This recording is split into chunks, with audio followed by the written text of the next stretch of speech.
I'm Mel, And I'm Janelle. and this is the Murder Mamas. You're not getting that tonight. Oh, That Murder Mamas. I did it for them, not welcome. you. No welcome. Moving this towards me. You are so rude. Why do I keep coming here? Your voice picks up on the microphone more than me. I'm louder than you. You are louder than me. Alright, so we're here. We're back. In the squeaky spot. Squeaking around. Bring it around town. Yes. Like SpongeBob. Alright, Okay. we're here. We're back. We are doing a watch party We are. for the girl in the picture. Yes.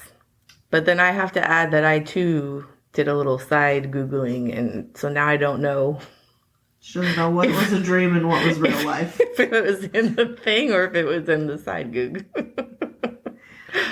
So we'll get there. Okay. It'll be fine.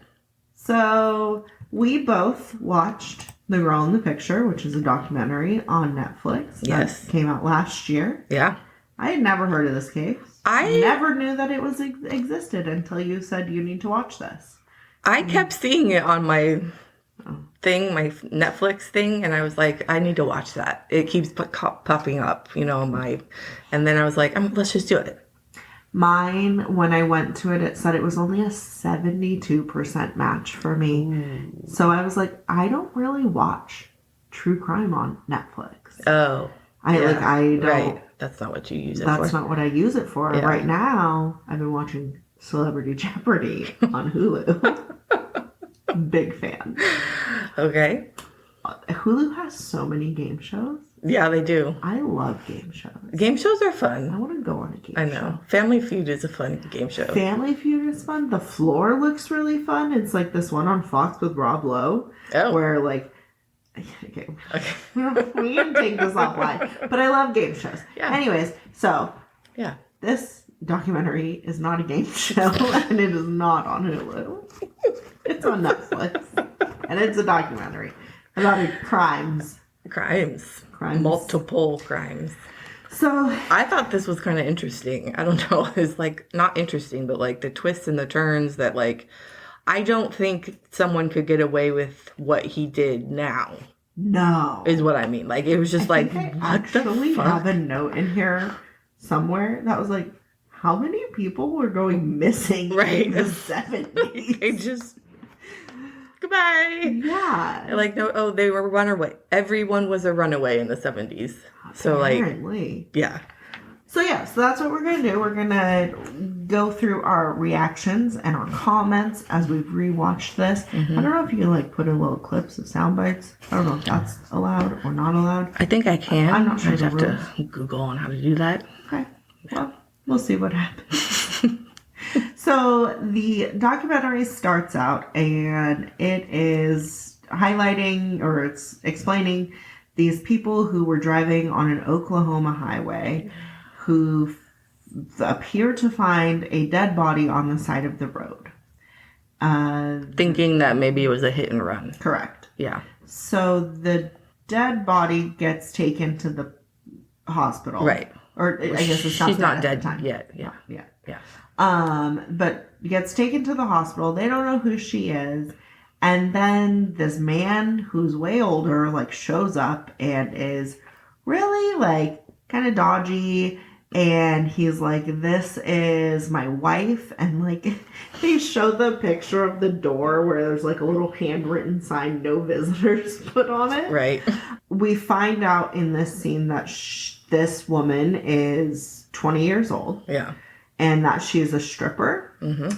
And that she dies. Yes. So this is how it all opens. Right. And they're like, who is this person? Correct.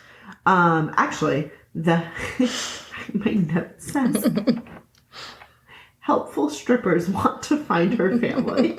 Yes, it's true.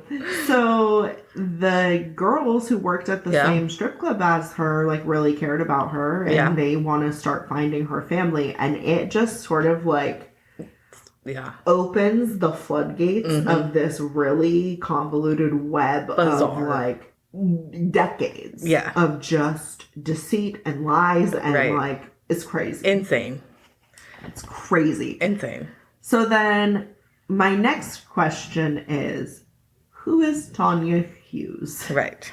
Because we don't know. We don't know, and that is not the name of the person who died that day. Right. The next thing that we find out is that Clarence, Tanya's quote husband, quote, there's air quotes around that word, that he took a life insurance policy out on mysterious Tanya. Right. Who is not Tanya. Right. Because Tanya Hughes was like from a tombstone. That's what I'm saying. Like, that's what I meant. Mississippi. Yeah. She was 18 months old when she passed away. That's correct. Yes. That's what I was talking about. What the fuck are you talking about? The baby. Yeah. So the helpful strippers, back to the helpful strippers. Yeah. They call the mom of this Tanya Hughes, and they're like, we're so sorry, like, about your daughter. She's passed away, blah, blah, blah. And the mom's like, my daughter Tanya died at 18 months old. A long time ago. Yeah, like. So that was 20 years ago. Can you imagine getting a call like that, though? Like, that, I mean, just bringing up everything again. Yeah. Ugh. And then knowing someone was taking your child's life, and they had, like, because she didn't know, obviously, this poor girl, that we're going to find out what happened to her, but... For so long, someone has been using your daughter's identity. Yeah. That's... Clarence, who is Tanya's husband. Well, I guess he is her. They did get married. They did get married. I want to use air quotes because it doesn't feel like it's not a husband. No. Abuser is probably a better word. Abuser. Yeah. He took a life insurance policy out on her. Yes. Shortly before she was dead. Like, not that long. And we also learn then that Tanya had a son with Clarence. Is what everyone thinks. Right. Little Michael. And that he always had Michael around him. And Tanya felt so... I'm using Tanya because that's the name that we know her that as. We know her as now, yeah. She felt so stuck. Right. Because she loved Michael so much and could not leave him with Clarence. No. Because Clarence. Reasons. Right. You will really understand. She had her reasons. Yeah. And they were okay. That you will understand shortly. But she just couldn't leave. No. Like, she couldn't leave Michael. Right. So, like I said before, Clarence didn't allow any visitors at the hospital because it kind of skips back over to the hospital now. Yeah. Where the nurses had told one of the strippers who had gone to, like, visit her and that had worked with her, they told her that they felt that she had some bruising and things like that were not from this incident. Like, right. They were past bruises, like bruises that had already been starting to heal. Correct. Yeah. Like, it looked like there were signs of abuse. Yeah. And then the doctor also said that for being in, like, a person versus car collision, that she kind of looked to be in fairly good shape. Right. And then her friend mentioned that, like, her arm had a bunch of scratches, which looked like almost like defensive wounds that she noticed. And I think the doctor was like, she came in pretty good shape, but then, like, she still declined rapidly. Right. And passed away. Right. Which they all sort of had, like, red flags about. Yeah. Because they thought it was a hit and run. Like, they hit her, the groceries fell down, and then someone drove away. Correct. So that's what they're thinking happened. Well, that's what it was presented at the beginning. But then pretty quickly, those chips sort of seem to fall apart. Yeah. And it's like, no, what is that? So because of that suspicion, when she passes away, Michael, her son, gets taken from Clarence and gets put into a foster home. Yes. And Michael is, what, 2? The foster parents had said he had just turned 2. Just turned 2. Okay. So I love the way they talk about him. Oh yeah, they're special so people. Much, They so much. They know what they're I feel doing. like everyone in this story is such a special person, Yeah. which we'll get into so much later. But like even Tanya, Yeah. you know, like Oh yeah. the way that the people she was friends with talk about is like I almost cried at one point. I think I did cry. Yeah. But so Michael goes into a foster home, and my note here is he throws tantrums and doesn't like being told no. Same. Same, but oh my God, some of the stuff that she was saying that he would do, I was like, if my kids ever did that, like. Well, your kids didn't have Clarence, No, so they didn't. he has a tiny excuse. He does. But what did they say that when he got there, the social worker said that he still takes a bottle. Yes. And he only drinks Pepsi and like milk. I was like, Pepsi? What? Oh my God. Yeah. Pepsi. Yeah. And he was completely. I've just realized we didn't even say what year this is. This is in 1990. Yeah. I didn't realize that either. Yeah. Like I didn't mention that. Yeah. So the foster parents end up having Michael for 4 years. Yeah. And later we'll find out that they were just like a few weeks away from finalizing the adoption of him. Yes. And they were good people, or they are good people. Absolutely. Like they've done this before. They were experienced. They knew what they were doing. Like he was in a good home. The pictures they showed, like he was so happy and beautiful and just like they changed. They turned his life around. Seemed to be thriving. Right. They also then go to tell that like Clarence fought for Michael's custody for the whole time. Yeah, and I don't know why. Was it because a disability, like a check would have come in? Was it money related? Well, I'm curious because I don't think so, but I know that he tried to file like disability, and then that's when we'll get there in a minute. But I'm just wondering, like, why he was so adamant about keeping the son, because that he doesn't like boys, and I don't understand why he would be carrying him around. I don't know. I don't understand why he did a lot of things. That too. But he still had visitation. So while he had the visitation, he's still trying to visit with the kid all the time. Mm-hmm. And Michael hated visiting with Clarence. He didn't want to go. He would hide. The foster parents said that he would call his dad, quote unquote, that mean man. Yeah, that mean man. And so just like my note here says, seeing dad was not the vibe. No. It was. He didn't like that. No, not the vibe for him. Right. So while they're like finalizing the like moving to adopt at this point, right, they do a paternity test, which turns out that Clarence is not the father. Dun, dun, dun. You are not the father. And he doesn't get the opportunity to have any more visits. Right. Like everything he was having. All of the privileges and access he had to Michael were immediately gone. Mm-hmm. And Clarence didn't like that. No, he did not. So Clarence starts driving. Like the foster parents notice that there's this truck that's just like lingering, driving past the house. Mm-hmm. And so they call the social worker and they're like, hey, like, I think that has, not biological. I was going to say that, but I think that Clarence has been kind of like malingering around our house. Like, and DHS is like, no, it's probably nothing. You're just being paranoid. Right. We just had a whole like. But at this point, people don't know. Oh, they don't know yet. No, what's going on? Who Clarence is, or who this woman is.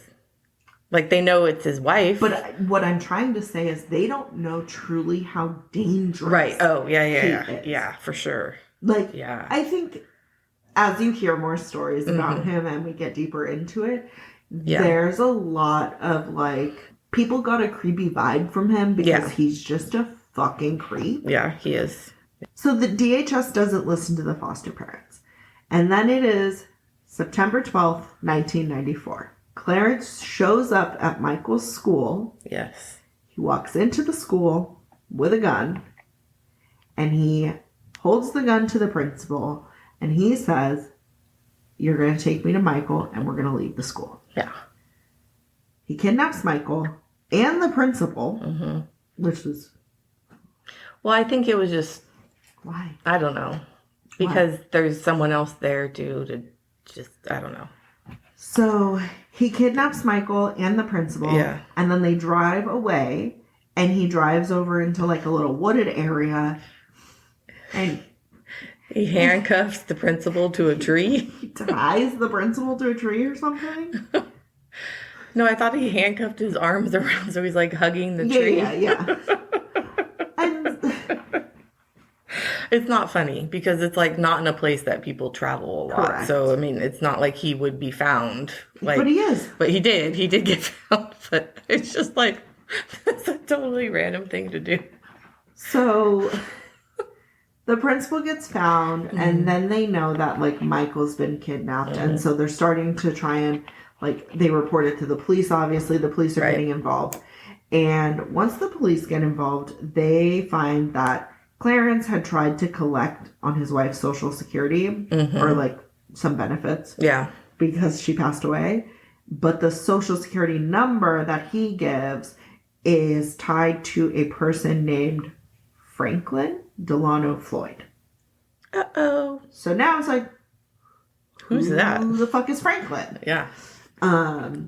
He had given his number. Oh, I don't know if this is part of the series. He had given his Social Security number a couple different times to people. Like when he was trying to get the insurance, and then the guy came back and said, no, that wasn't the right one. And then he gave him another one, and he's like, no, that wasn't the right one. And then he finally gave him his, and then that's dumbass how he got caught. But he couldn't get it at first because he kept giving the wrong Social Security number because he didn't want to get caught. And then he was like, okay, finally, I'll just give you my own. See how it goes. So Franklin, we find out, is Clarence. And I wrote, Franklin, the person formerly known as Trenton Davis, Warren Marshall, and Clarence Hughes. Yes. So he had many aliases. Many. And the reason he had these aliases is because he's a hardened criminal. Yes, he is. He had been a fugitive for over almost 2 decades. 20 fucking years. Yeah, he's done a lot of shit. Like, yeah. What? Yeah. So at this point, and it goes into like all the different crimes that he had and why he was a fugitive, but he had been a federal fugitive again for almost 20 years for various crimes, like some were like robbery and like attacking a woman. Yeah. But then at this point in the documentary, we go into the intro to Sharon Marshall. Yes. And who is Sharon Marshall? Who? And now we are back in time, 1984, in Georgia. Yes. And we meet Sharon. We meet Sharon's friend. And her friend has nothing but wonderful things to say about Sharon because Sharon is a beautiful, lovely woman. Yes, she is. Sharon is gifted. She is part of ROTC. She is in science club. She's extremely smart. Very, very bright. Yeah. She is what they say not part of the popular group. She's with all the gifted kids. Right. Imagine what she would have become. Like, she had the mind to do anything that she wanted. You know?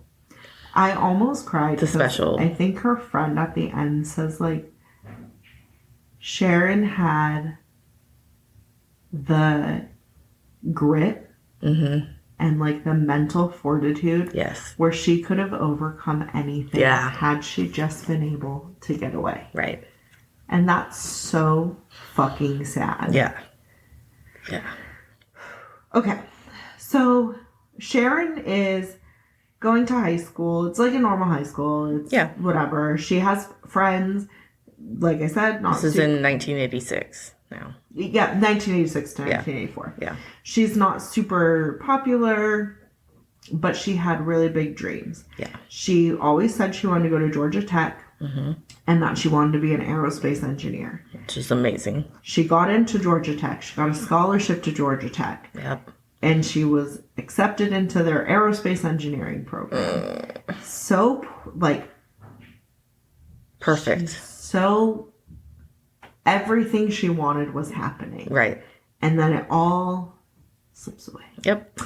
I don't know why I wrote this, but we learned that Sharon had gone over to her friend's house, and it was the first time that her dad had met this friend's parent. Right. And he immediately asked them for loans.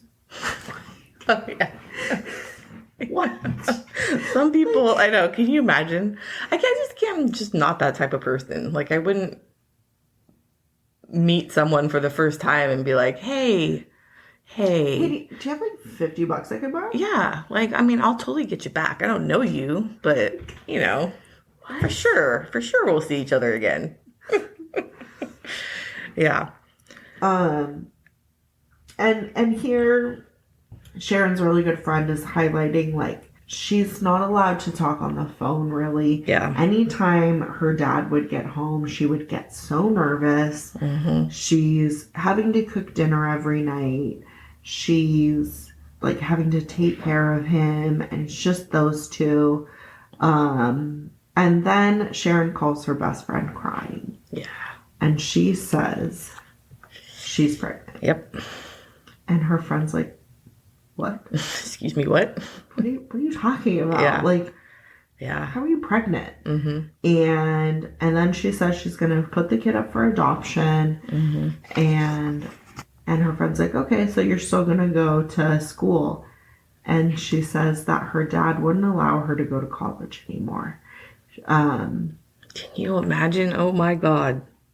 Like, not just college, but like she was specifically set on a path that she knew she wanted to take. You know, like, It's so the other thing that I realized that the friend pointed out was that the dad was so proud that in the yearbook he had taken out like a full page to congratulate her about going to school or whatever, like getting accepted. And instead of putting like baby pictures or any of things, like it was a very provocative picture of her where she looked kind of like sexy almost. Yeah. Which is so fucking gross. I just found my yearbooks, and my dedication page had my dog, me as a baby, me and my boyfriend, me and my parents, like those things. That was it. Like, that's all that was. Normal stuff. I also found out that my freshman yearbook, I'm not in it at all. I went through everything. My picture and my name are not anywhere in that yearbook. So now I don't even know if I went to freshman year there. I don't know. You want enough to get a yearbook? Shit. I'm not in it anywhere. I was like, what the fuck is this? Do I remember that I wasn't in the yearbook? I don't know. I guess not. Apparently not. Why do I have this yearbook if I'm not in it? Oh, man. I'm a little upset. So her friend also is mentioning how Sharon had said that her mom, like they're talking about how weird her dad is. And like why her life is so weird, sort of. And she's saying that Sharon had mentioned that her mom died by getting hit by a car on a bridge. Mm-hmm. And in my notes I wrote, I smell a pattern. Yeah. And then we quickly find out, because they make a connection, like, that her dad is her husband. Right. And yes. Huh? Yeah. So Floyd is not her biological father. He raised her as his daughter, and then he married her. Huh? You're gonna drop oh, did we? Is that not clear? No, you I don't know that yet. Okay, okay. Sorry, I won't say that then. Where were we? No, we were just saying, like, she's still in Georgia at this point, but they're getting ready to leave, and so the police reach out to her friends in Georgia because the investigators in Oklahoma, they've connected her to this location. And so they're saying like, oh, Sharon, or they're calling her Tanya. Yeah. They're saying Tanya Hughes and her dad, Clarence, and they're like, wait, what? Or her husband, Clarence, Right. sorry. Yeah. And they're like, whoa. Like, full stop. Yeah. Here, that was her dad. Yeah. And so now the police are like, what? She's married to the guy now? Yeah. They're like, what? Not cool. So Tanya Hughes is the person formerly known as Tanya Tadlock, Tanya Williams, and Sharon. Mm-hmm. They took their aliases off of names in Mississippi, like tombstones. Yeah. In Mississippi. Yeah. She tells all of her friends in Georgia that she's like done, or that they have to leave right away. Right. And so then they're moving. Yeah. And then the next scene that we get is they're in Tampa. Yeah. Which is not where she said she was going. She said that they were moving out to Arizona, I think, is what she had told her friends. Okay. Arizona or Texas. Maybe I'm thinking wrong. It was somewhere out west. Yeah. Okay. But then she begins working at a strip club called Mons Venus in the Tampa area. And the coworker, that's what I'll call her. Yep. Her coworker at the time that we talked to from there talks about how Sharon. I feel like I'm getting confused with the names I'm calling. I know. I have to. Yeah. But they talk about how she was so. I think the word they use specifically is that she came in there looking like a baby doll. Yeah. She wears a full lace cover up. Right. So she's not walking around nude like the other girls. Mm-hmm. And she just looked so young and sweet and innocent. Yeah. She sort of befriends this woman, or this woman befriends her, rather. Yeah. And she starts asking, how can I make more money there? Mm-hmm. And so she has her go to these, millionaires parties. Oh, yeah. Mind you, I don't think Floyd's working at all, right? He's not doing shit. No, she's doing everything. Doing all of this because of him. But it's even worse, because what I'm going to say is even worse.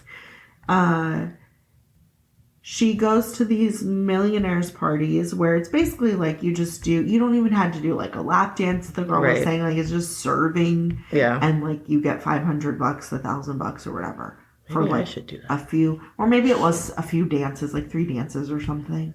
It's a lot of money. I can twerk. No, I'm just kidding. I can't. I don't have a butt. You do not have a butt. You can't twerk. Okay. I mean, maybe you could. No, I can't. Anyways, it would be like a piece of plywood moving back and forth. That was so weird. No, I feel like I'm like the mom on Bob's Burgers. Because she's so just flat, on the back. And yes, Linda. I feel like I'm her.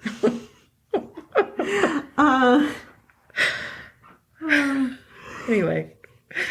So she's going to these millionaire parties where she's standing outside the restroom trying to sell sex to these people for $50.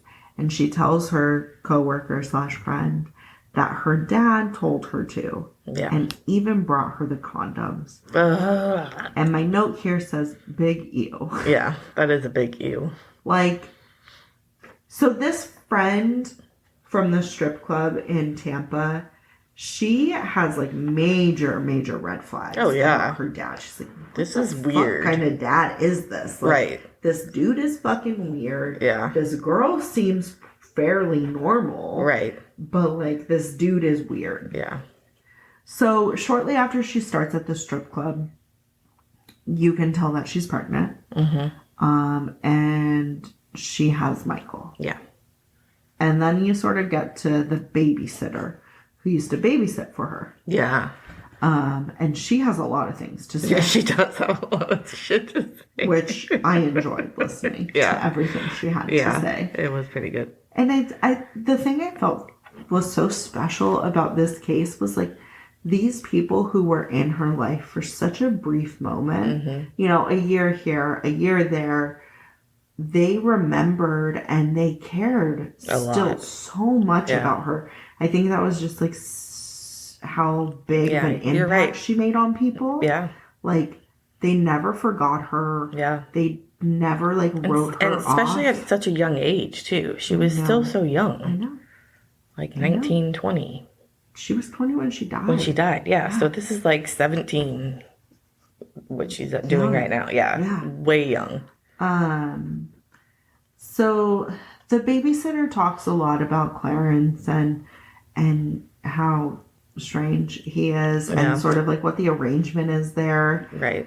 And they were renting a little 2-bedroom trailer in the same trailer park. So she would watch Michael when Sharon would go to work. Yeah. And then we learn about Sharon's friend Cheryl from the strip club who drives her Camaro through the trailer park. Yeah. And like how cool it was and all of that. And then the babysitter talks about like finding him making a video of Cheryl and Sharon and like getting super creeped out. Yeah. And the other coworker at the strip club being like, you gotta stop going around these people. Right. Like, what? He's something's a fucking weirdo. Yeah. Like, you gotta keep your distance. Yeah. And then they disappear. Yeah. Sharon stopped showing up for work. My note here says Clarence was a weird fucking dude. Yeah. So who didn't work or do anything. So Sharon stopped showing up for work, and then we go back to Georgia in a few years before that. And we hear a story. Is this bothering you? No. I'm ripping the paper. No. We hear a story from her best friend from Georgia in high school about how she was never allowed to sleep over at her house because her parents got the ick from Clarence. Yeah, sure. From Clarence. Yeah. And which is good. I mean, get the ick. And then they let her. Ugh. And he barges into Sharon's room while they're changing. And so she is like in tears, explaining how she grabbed anything she could to like hold it up and cover herself. Right. And then he like leaves and Sharon tries to be like, oh, like that's just what my dad does sometimes. Right. Write it off. Like, yeah. That's a normal thing to happen. No. And then he comes back in again with a gun, orders her friend to lay down and cover her head with the pillow, and then he rapes Sharon while holding a gun to her head. And the friend is full-blown crying. Yeah. Telling this. Yeah. So much later. She's saying it was like one of the most impactful things she's ever experienced in her life. For sure. And that it was just truly like the most sickening thing ever. Yeah. That's traumatic. And at the end, after Sharon goes and comforts her friend, and she says, "That's just how Daddy acts." Oh my God. She basically just gets taken all over to these strip clubs to support her dad. Yeah. He uses her in that way. Exactly. And then we find out at this point of the documentary, because my next note says, he is not her father? Question mark, question mark, question mark, question mark. Dun, dun, dun. I was shook. Were you? Yes. Oh, I think I knew this case. That's why. I didn't. Yeah, I know a little bit. I didn't know all of it. But I had no idea. And normally I'm fairly good at like predicting and seeing what's going to happen and like when things are coming. Sure. No. Fucking rocked my world. I was like, what? What? He's not her father? Yeah. I don't know why that made me feel worse. Yeah. Like, Yeah. Because he took her away from someone else. but like, if that was her father, that's still also icky. really fucking icky. Oh, yeah, but for sure. somehow knowing that like he had stolen her from someone, yeah, that's even worse. made it so much worse to me. Yeah. Yep. He is not her father. And then my next one is what? What? Just a fucking cat. Okay. So then you sort of, and then we're gonna, Jesus words. The documentary pivots into like the investigation side of this. Yeah. So now we've like talked about the whole story. Right. I mean, not the whole story, not even close. But it sort of really spends a lot of time at this point highlighting like how they planned their investigation, what they were going to do. Yeah. And this is where we meet my favorite FBI agent to ever exist in the history of Everdom. I didn't write his name here, so I will ask you to forgive me. His name is Joe, and we love Joe. Yeah. Joe works this case even after he's retired. Right. And we love him so much. Yeah. So Joe also is just like a wonderful FBI agent. And he's like, okay, so here's the facts and what we know about him. Right. We know that he has been on the run for a long time. We know that he has kidnapped this kid.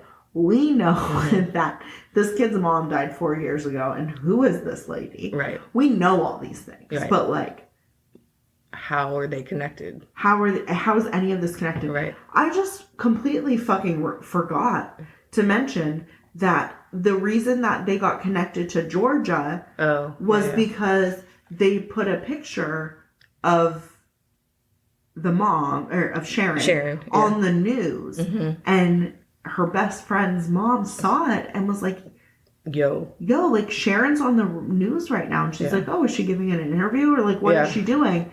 And she's like, no, she's dead.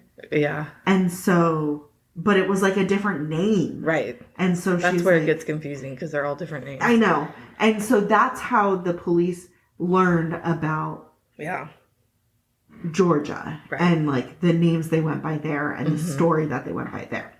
Yeah. So the detective says, with criminals like him, the past equals the future. Right. So they looked at the past patterns and everything he did, and they're like, this is what he's going to do going forward. Right. So which is so fucking cool. Chef's kiss, the best detective of all time. He puts a flag on every known alias that he uses, that Clarence uses. Which is amazing, yes. Good thinking. At every DMV. Yeah. And I think it was like a post office or something. Maybe. Oh, yeah, maybe. Like the postal system and the DMV. Because he said, we know that he's going to try to go to somewhere he's been before. Right. Because these are the places, the different states he goes to are the same ones he always goes to. Over and over. Yeah. And we know that he's going to try, maybe he'll try to renew a license. Right. In that state. Yep. And that is exactly what he does. Just walks right into it. Florida, right? No. Kentucky. Louisville. Oh, I thought he tried to renew his Florida license or something. Okay. He tries to renew his Kentucky. Kentucky. Okay. Tennessee? One of those guys? Okay. So he tries to renew his license in Louisville. Well, the application successfully like goes through or whatever. Right. But he flies out there to arrest him. Yeah. And has an FBI agent dress up as a UPS man. Yeah. Because they arrest him as they're delivering, quote unquote, his license. Right. Because that's the only way it'll work. They know it's him. Yeah. Like, it's perfect. So that's how they get him. But there's no Michael. No. In Louisville. No. And they find a bus ticket from Atlanta to Louisville. Only one. But it's a one-person, one-way bus ticket. Yeah. So at that point, they know that Michael is kind of probably gone. Right. But they ask him, like, where's Michael? I'm laughing because my favorite detective of all time, Joe, he says, quote unquote, because, Floyd, Franklin, Clarence, whatever name you want to say, at this point, fuckface, he says, like, I left Michael with some rich people. Right. In some other country or something, right? Some other, Georgia, and then some other country, who knows? Yeah. It's all bullshit. And the detective says, quote unquote, there's no rich person who would associate with Franklin Floyd. Which is like... so true. Also the best insult ever. Like, you are a low-life piece of scum. Yeah. You are cockroach shit. So... And then my next note is that the foster parents make a plea on TV with a sad face. Yeah. Because the plea made me cry. I know. Because why did he want him in the first place? I mean, because he's a psychopath? Shit, I don't know. Okay. So then the documentary goes through the trial. And they end up being able to, like, tack on some other crimes. Yeah. Like, first it's like being a fugitive for 2 decades, a federal fugitive for like 17 years. Yeah. On the run. So there's that, and then there's like using a weapon to kidnap, and then there's the kidnapping. But they can't charge anything else for Michael because there's no body, there's no nothing. Right. He says that he's with some rich people. Right. And then you see footage of him being transferred from the prison after sentencing to the back to jail. And he says, "Fuck you and fuck Oklahoma." Yeah, he flipped off the camera several times. But he ends up getting sentenced to like 52 years in prison for this, I think. Yeah. And the story's not done. No. I feel like it's just getting started. I know. It's so weird. Like, this was a weird one. There's so much. So then, after he's arrested, the investigators find, like, a truck that he had stolen. I wasn't entirely sure, and, like, the truck. Yeah, it's a little weird. But what they find under the truck is fucking... horrific. Wild. Yeah. They find, like, a manila folder, basically. A large envelope. Sure. Sure. Do you want to... I'm trying to put my thing into it, too. Oh, you're trying to talk. I'm trying to talk. Talk. No, go ahead. You're doing a better job than I am. You're better at this. So they find a whole bunch of, like, child pornography, basically. Yeah. Taped under his truck, which, like... I think he was probably just trying to hide it, but, like, not really. What the fuck? Like, I don't know. Like, half-ass hide it so, like, nobody happens to see it. I just feel like he's such a narcissist. Yeah, that he wouldn't even care. He wouldn't care. Yeah. It was probably just, like, the most convenient spot for him to probably. put it. I don't know. He was probably just sitting there one day and...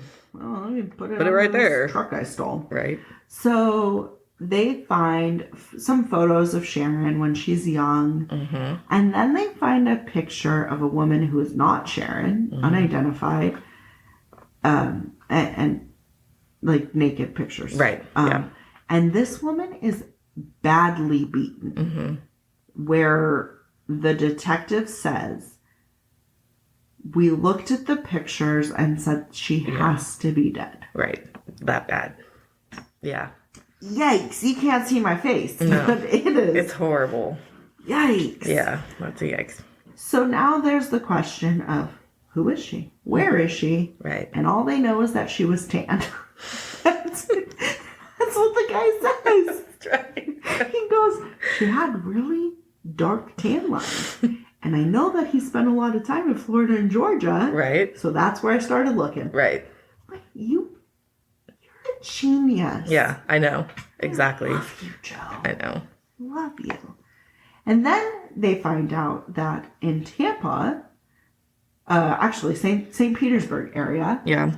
there were some skeletal remains that had been found in, I don't remember exactly what year. I think it was 89. like 89. Yeah. I was going to say right before 90. Yeah. That were being a Jane Doe. Yeah. Jane Jane Doe. Doe, yeah. For the time being. And the detective sends the photo of the badly beaten girl, the unidentified woman, from underneath the truck. And that detective who was working that cold case noticed that the shirt wrapped around her neck was the same one found on the skeletal remains. Yes. So then from there, they were able to connect all these dots and Yeah. And they find out that it's Cheryl. Yeah. Her friend. Yeah. From Mons Venus in Florida. So now they're able to like lay the hammer down and get him for murder. Right. And there was like a little flashback scene where they show like Cheryl fighting at a truck with him, and the other stripper comes out and she like yells at him, but she says that she heard him say, "I'm gonna kill you," to Cheryl. Yeah. And I put in my notes, okay, zebra print baddies. But Cheryl was trying to get Sharon to get away. Yeah. Yes. Like trying to be a resource for her to separate. So there's a reason why she was killed. It wasn't just some random. Oh yeah, no. But he was also obsessed with Cheryl. Right. Because he had like taken that video of her and just tried totally to have weird. sex with her. Yeah. Yeah. So, and then we learned that shortly after they had like disappeared, the babysitter noticed, disappeared from Florida, sorry. The babysitter that had been over there like 7 days a week noticed that there was a like truck pull up in front of their trailer, and then shortly after it, their trailer lit on fire. Oh, yeah. So he'd like hired someone to, presumably he had hired someone to like commit arson their trailer, probably to get rid of evidence. Yeah, for sure, to get rid of the evidence. Because the babysitter also gets shown the photos and says, "I know for sure that the photo of this woman was taken in that trailer because I remember the dirty, disgusting mattress." Right. I believe that is the direct quote. Yeah. Yeah. So that's all connected. And then we learn why they fled Florida. Yeah. So they had thought that they fled for, I can't remember the reason, but they had fled because they killed Cheryl. And then we also learned that this is why he married her. Yeah. Because, and changed their aliases again. Because the police are going to be looking for a man and his daughter, those ages, those, distinctions. Yeah. Descriptions and distinctions. Yeah, I like distinctions. Like, whatever. Yeah. But they're not going to be looking for a toddler son. Yeah. To a couple. Yeah. So. Gross. He gets found guilty and gets the death penalty for Cheryl's murder. And then the last two questions are: where is Michael? Right. And who is Sharon? Yeah. Because we still don't know who Sharon is, right? Right. It's not his daughter. No, he not related won't say to her. where she came from. Right. So, like, who is she? Who is she? Yeah. There's something that I'm no. I thought I was forgetting something, but we haven't gotten there yet. Let me flip my notes over. So now we are zooming into the future. We're in 2002. Yeah. And Franklin meets with an investigative journalist, Matt Burback. I hope that's how you say his name. I think so. I'm sorry. And Matt visits him in jail, obviously, to meet with him. And Franklin shows up with all of his records. Like, files or whatever. Yeah. And he is a total narcissist, though. So he thinks that this author is there or this journalist is there to help him. Right. And he's ranting and saying like all these things. He says that, you know, he denies blame for everything. Yeah. But He's then got proof of all this shit that, yeah. The only new information that I feel like we gained from this is we learn a little bit about Franklin from when he was younger. Yeah. Where he makes a lot of claims about being like his mom being a single parent and not being able to provide care for her or for him and his siblings. Which I think he had like, 4 other siblings. I think there were 5 of them. I don't remember. Yeah. I'm going to be honest. There's a lot. I didn't write it down. Yeah. And dropping them off at like a group home. Yeah. And sort of like getting rid of them. And what I noticed really from that takeaway was that the dad died of liver failure at the age of 32. That's what I took away from that. He drank so much that his liver conked out on him at age 32. And she was 29. His mom was 29 at the time. And I think there were 5 kids. I miss their ages altogether and the way the dad died. And that is fucking wild. I may have side googled that, but I was like, holy shit, that is really young for liver failure. Like, you know, he just drank himself to death. Literally. When you drink straight moonshine. I guess.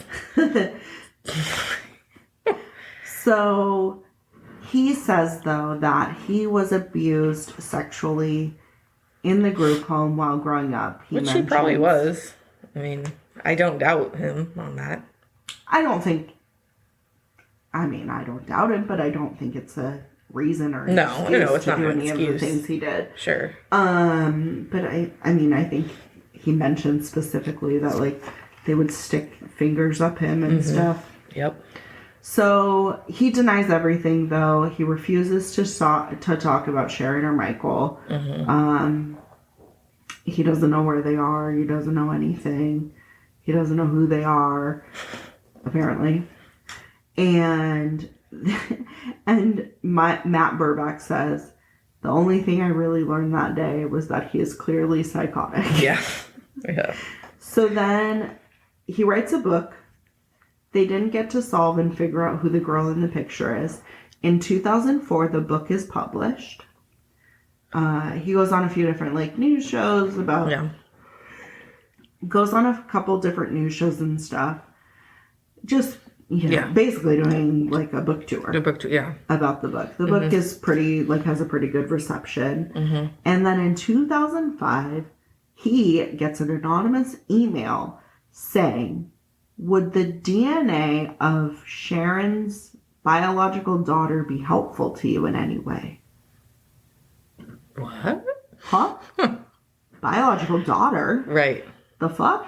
Yeah. Like, yeah. I thought she had a one son. kid and it was Michael. Right. At this point, I was like, what the fuck? WTF, mate? Who is that? What? Yeah. And then you have to think of the people who say they're someone for something. Sure. Like yeah. I can't imagine ever doing that. Like the girl over the summer. Yeah.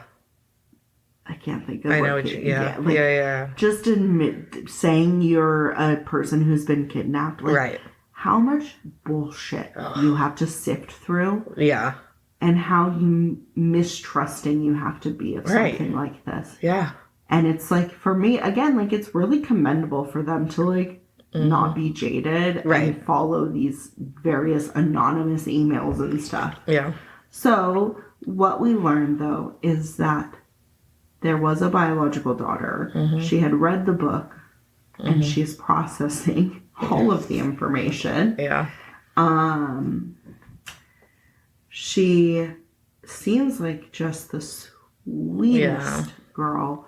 And she says that she always knew she was adopted. And that her aunt, I think, had like found the book because she recognized the picture as being the woman that they had adopted the baby from. And then we learn a little bit about the story about how she met in a law office, I think. Yeah. in New Orleans Yeah. where they said, Sharon and Clarence had said that they had too many kids and couldn't take another one, and so they gave her up. Yeah. And I wonder, like, how many kids did she have by these different people? Right. You know, not him. No, it wasn't his. But all these, like, random men that she was being, like, escorted out to, essentially. Sure. Yeah. Yeah, because I remember they did the DNA test on one of the kids and it wasn't his. Michael. Yeah, Michael. And they were like, you were in jail during that time, dude. Like, you can't even try and say that you did it. Like, you were in jail. Like, it's not your kid. No, that's how they find out that she wasn't his kid. Oh. Because they're like, okay, they find this picture of her sitting on his lap, and they say, she looks like an abuse. Like, you can tell that she is a victim of abuse just by the body language. Right. And they do the math. They're like, okay, this is a 6-year-old kid. This picture was taken in 1974, and you were in jail until 1972. Right. So how could you... Who is this? Yeah. This isn't your kid. Right. That's when they find out. Right. Yeah, that's right. So we learn about Megan, and she gives over her DNA, which then opens up all kinds of things, because now they are able to search a lot of things. A lot. Yeah. But they still don't find anything. I know, it takes a long time. Like, even with that, because that's 2005. Yeah. And then the next, we jump forward, and now it's 2011. Yep. And the case has gone on to the National Center for Missing and Exploited Children. Then NCMEC. Yeah. They start working, a forensic investigator there starts working the case. And she calls our favorite FBI agent, Joe, who is thrilled and absolutely honored to finish the case that he didn't get to finish before he retired. Right. So he begins consulting and is helping them find out who Sharon actually was. And they get some FBI agents to go down and question Franklin again. Yeah. Because they're like, this is the only person who's gonna know. Right. And, you know, while I think an investigative journalist can do really, really good interviews. Sure. Like, having someone who's really trained on how to interrogate and, like, on an FBI level. Yeah. That's a level. They're able to work him and get it out of him. So I thought it was so funny because they go and they meet Franklin in jail, and both of the agents say that before they could even sit down in the room with him, he went on like a 45-minute tangent rant, just like offloading everything on them, and they're like, we're not your attorney. Yeah. We're the cops, dumbass. What are you doing? Like, we're the FBI. And he's like, why are you guys here? And he goes, and they're like, oh, we're opening, we're reopening this missing person case on Sharon, blah, blah. And he says, well, I'd appreciate it if you close it. Yeah, that's right. I'm gonna start saying that too. Well, I appreciate you, just don't look into that one. The fucking balls on this guy. I know. Well, I appreciate if you just didn't do that. Like, yep. The fuck? Yeah. Yeah, I mean, you're already on death row. Like, right. What do you have to lose at this point? For sure. You know, you can't just, like, set people free. No. But they continue to, like, they continue to question him, and they talk a lot about, like, how they do it and slamming their hand on the table to, like, get his attention. Yep. Because they realized that he was, like, fake crying and tried to, like, use that emotion to, like, get in. And then he says, how did you kill Michael? Not did you, but how did you kill Michael? Yeah. And he says, don't you do that. And so then he just says it again. How did you kill Michael? And and then Franklin says, I shot him twice in the back of the head to make it quick. They start, but, like, he won't tell them where. And then I guess he does say that it was on the border of Oh, I don't know. Oklahoma Yeah. and some other state. Yeah. And so they send people out there and they look and search for, well, I think it was like a week or two, and they find no body. No. They never find the body. No. But the agents that are doing the questioning, they find that Floyd loves to talk about himself. So they get him to talk about himself and talk about himself. And they find out that he talks about being married previously in North Carolina. Yeah. When he was much younger. Yeah. And he uses the name Brandon Cleo Williams. And it's a name no one's heard. No one's connected him to it. Nothing. No. So he's married. And then they find out that the girl in the picture, it's all come down to this. Yep. He's like, oh yeah, I was married and it's my ex-wife's oldest daughter. And her name is Susan Savakis from Michigan. Yeah. And it's all open now. Now we know who she is. Now I know who she is. And her parents were still alive. Yeah. Exclamation point, exclamation yeah, point, for exclamation sure. point. Yeah. So now we're talking to her parents, who her dad seems like a wonderful, kind man. And her mom. So yeah, the story was he got married to a woman who had children, 3 daughters, and she got put in jail for check fraud for 30 days. Oh, we weren't there yet. Oh, no, I'm sorry. You're good. You're good. Should I not? No. Okay. You're fine. She got put in jail for check fraud, and she left her daughters with Floyd, or what is his name now? I forget. Sorry. Brandon. Brandon. Left her kids with Brandon and never saw him again, which is scary as fuck. I mean, she never saw Suzanne. Wait, what was her name? Susie. She found her other 2 daughters at a home or a church or what was it?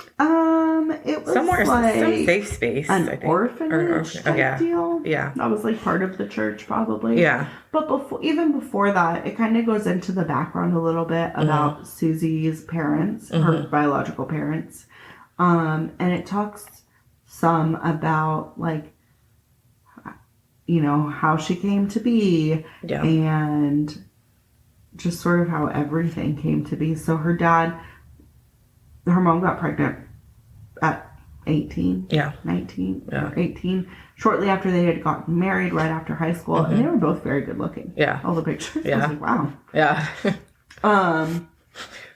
It's like, wow. I don't know why I had to include that, but I did. I was like, wow. No wonder she was so beautiful. Right. I think is what I'm Yeah. at. It's a good looking family.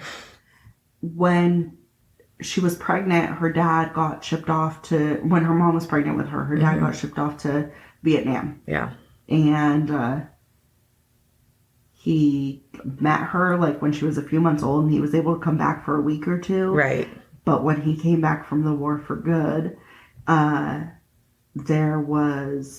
when he comes back for good from Vietnam, he finds out that Susan's mom had been like seeing someone else. Right. So they separate, and then she gets married to someone else, gets pregnant with her 2 younger sisters, and then gets divorced. And now she's a single mom with 3 young kids. Can't afford it. And she's living in a small trailer park in Michigan, I believe. Yeah. And then like a random storm comes through and a tornado destroys their trailer park. And I was like, a fucking tornado? Right. And the mom says that she had like gotten PTSD following the tornado, which like, sure, that's traumatic. I mean, I get that. But, yeah. But she ends up being like unable to properly care for the kids. Yeah. And that causes the kids to be taken away. Yeah. And so when she goes to like, she's looking for help with like, how do I care for my children? Like, how can I get a job? Can I get money? Can I do anything? She wants her kids back. Well, the kids haven't been fully taken yet. Yeah. Oh, yeah. Or maybe they had. I think they had. They had. Yeah. And so the DCS person is like, go to the church. You'll get help at the church. Right. And so she's at the church, and it's like he just preys on her. Right. Come with me. I'll marry you. We'll get your kids back. Right. But she's also, I mean, I don't know if you want to mention what you found. That she was pregnant at the time. Oh, so like... so I did on my side Goog, I don't know 100%, but the investigator did talk about it. She was pregnant at the time that she married Floyd. And so they had the 3 daughters, and then she had her son, and he was named Philip, Floyd did not want him because it was an infant and it was a boy, and they didn't need any more mouths to feed, basically, is what it was. So he was adopted out to a nice family, and he is alive and thriving today. Yeah, and meeting some of the family, and he came forward, I think, in 2019. Yeah. And then after a year of like DNA test results and stuff, they found out that he is her biological child. And so, just really... Yeah, that's kind of neat.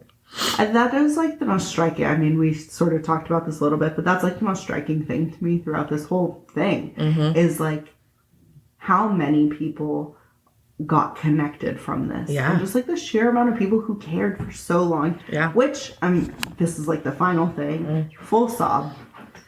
In 2017, they were able to replace her headstone because for so many years, from 1990 to 2017, her headstone only said the name Tanya. Yeah. Because they didn't know who she was.